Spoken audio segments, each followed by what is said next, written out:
Dating in my 40s. Midlife torture. But quite a character building assignment.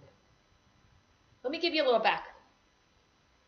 I got married when I was 19, together with my now ex-husband when I was 14. And we were married for a little over 22 years. So if you do the somewhat simple math, you will realize I didn't date as a kid, I didn't date as a teenager, and I didn't date as a 20-year-old. So this dating thing was all new to me. And it's been quite the character building experience. Take, for instance, nose hair guy. Went to coffee with nose hair guy. I'm sitting there. He loved himself a lot. So I kind of checked out. And as I'm sitting there, checked out, watching him talk, I notice he has a nose hair sticking out. You know what I'm talking about, ladies, that random nose hair. Sometimes it's an ear hair, but this was a nose hair sticking out there. And I must have focused so much on it and given it so much energy, he started doing one of these.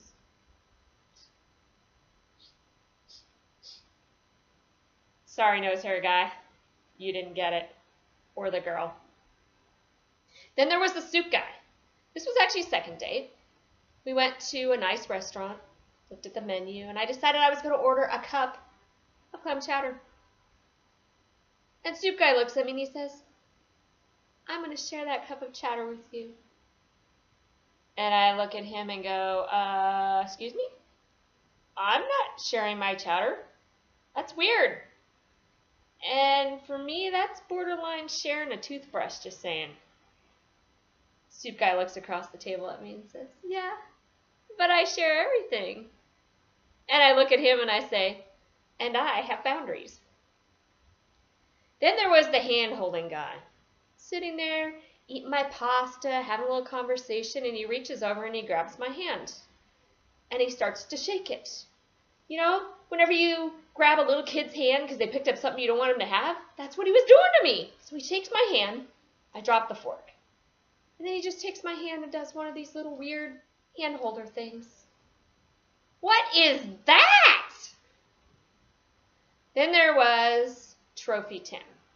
Now, I have to hand it to Trophy Tim. He was right up front and honest. He was looking for his next trophy woman. You know, the one that was on his arm, going to the fundraisers and the galas, dressed to the nines, somebody to manage his social calendar. And while I do have to say I was a little bit honored that Trophy Tim thought that I filled that bill, I did have to tell him that that was not my calling. Then we had Mariner's guy. That was his match name. He taught me lots. We went to dinner, place down in Renton, parked my car, went in, met him. After about 15 minutes, I knew this was probably not going to be good. He also loved himself, but he worshipped the ground his parents walked on. So much so that I knew this was not going to work. And I'm sitting there, and it's very painful. And I keep telling myself, come on, Michelle, you can do this. You can do this. You can make it through this date. It's kind of like Survivor, but you can do it.